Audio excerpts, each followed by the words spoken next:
Welcome to your yoga practice. Today we're going to pay some attention to our feet, which are kind of like the cats in our household where they do their own thing and sometimes we forget to take care of them. And I definitely didn't make that up. I heard that recently today. There is some yoga butt for you. So we'll start today in our Vadakanasana, our butterfly pose. So bring the soles of your feet together, and depending on how your hips are feeling, your heels can be further away from you or they can be closer.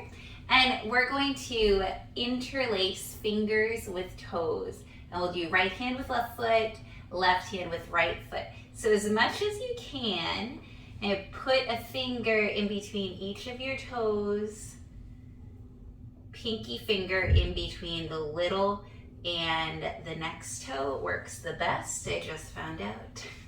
Usually do this, every time I do this, I do it without thinking, and so there we go. All right.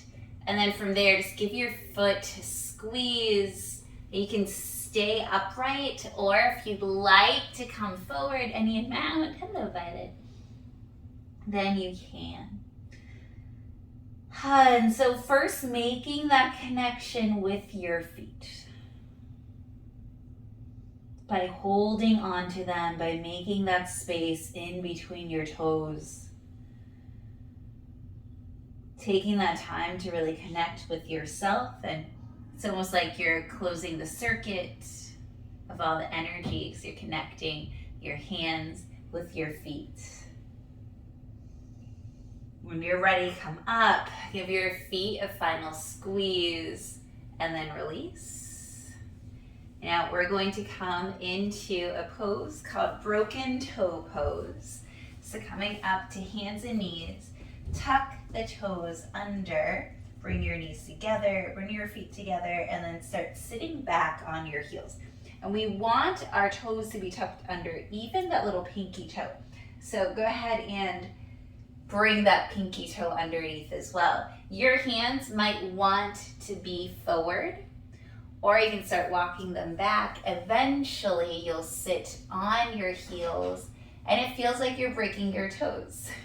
Eventually, the sensation does subside, and the more often you do it, the better this will feel on your feet. And it's just a really good way to bring some attention to your toes and to stretch out the arch of your foot too. So take a few more breaths here, and you are more than welcome to come in and out of the pose.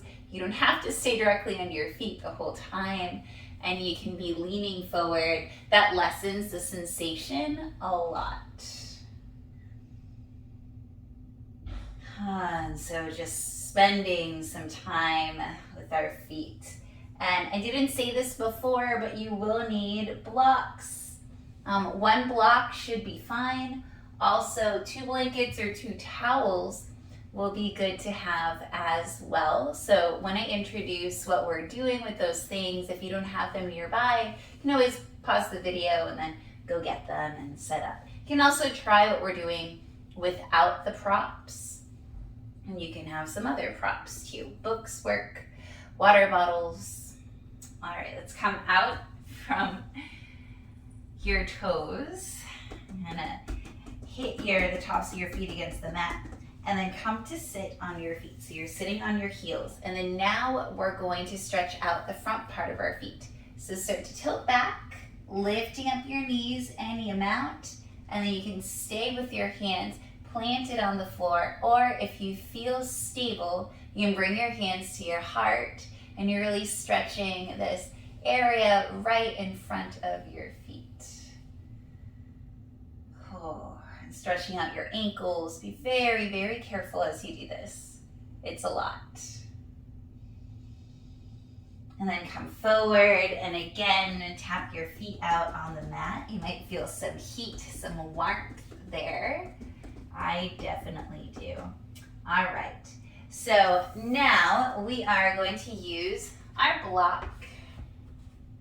Come to stand first. Actually, don't come to stand. I lied. We're going to come into a lunge. and place the ball of your foot on the block. Heel is on the mat. And if your feet, I have really big feet, if your feet are too small for this to work, if you have a shorter block, that'll work, or a book that's shorter than a yoga block. And then from there, tuck the left toes under and then come up into a lunge. And I will warn you, it is hard to balance here. So if you have a wall by you, you can hold on to it. You can shorten your stance slightly and just take a moment to really find your stability here. And then we're going to work on lifting that front heel. So lift the heel up, set the heel down. Awesome. We'll do that a few more times. It is a lot. It's a lot on your calves. It's a lot on that ankle. It's a lot on your foot also. And you can definitely be holding onto the wall next to you. So part of why we're doing this, we're trying to just learn how to feel our feet in space and to balance using our feet. Just increasing that awareness and also strengthening our feet. We often just shove them into shoes and assume that they're going to be okay. All right, last one. Descend the left knee, remove the block, and then let's take a half split. So straightening the front leg. And you have the option to keep the foot pointed today. Usually I say to flex the foot. So you can try keeping it pointed, and you can descend your upper body any amount. The stretch that you get is completely different with your foot pointed. I really like it, actually. I think it feels really good. All right, come back into that lunge and then step back into a tabletop. Let's set up the block again. This time, our left foot will go on it. So starting to set up that kneeling lunge. Your left ball of the foot is on the block. The heel is on the mat. And then tuck the right toes under. And remember, the balance is kind of rickety, especially at first. So finding your balance here in this lunge, bringing your hands to your hips or to anywhere that feels good. And then once you feel stable, remember that you can lean on the wall, lift up that left heel, and then set it down. Lift it up, set it down. Allow it to be as shaky as you need it to be. It is seriously okay. Completely fine.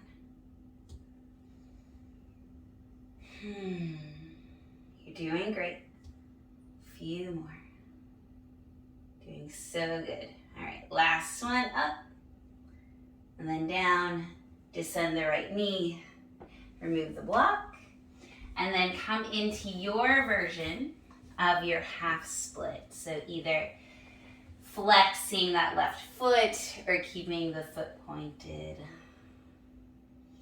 You can descend your upper body any amount.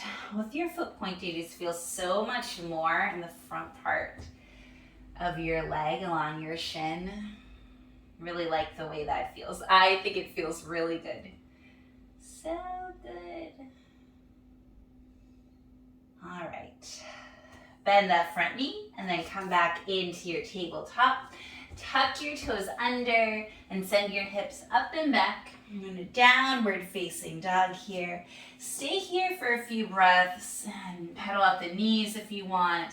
Feel into how the feet feel already. We haven't done too much, but we have paid more attention to our feet in the last few minutes, and maybe you've paid attention to them in a very long time. Look forward in between your hands, and then just step, walk, travel to the top of the mat. Feet are hips width distance apart. Take a nice forward fold so your knees are bent, torso is settling over your thighs. Holding on to opposite elbows, maybe taking a sway side to side. And then release your hands and start to come up all the way to standing all the way up. Bring your arms up. Look up.